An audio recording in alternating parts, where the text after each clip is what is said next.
Aamuna siellä jotain 5.30 heräilin Etelä-Saksassa lumen keskellä, näpit punaisena jäässä, iho niin kuivunut, hyvä kun pystyy sormia taivuttaa.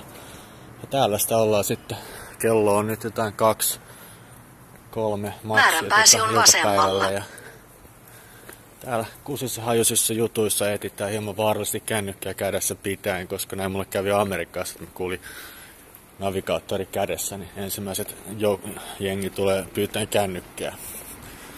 Mut mä otan nyt nopean video, laitan kännykän piiloon ja näin poispäin, mutta on sitä kyllä aikaa. Lähemmäs 10 vuotta, kun mä oon oikeesti ollut Italiassa niinku kunnolla. Oon mä kyllä kaivannutkin tätä. Tää on Bologna ja sit mä olin Sisiliassa. Nää kaksi on mun mielestä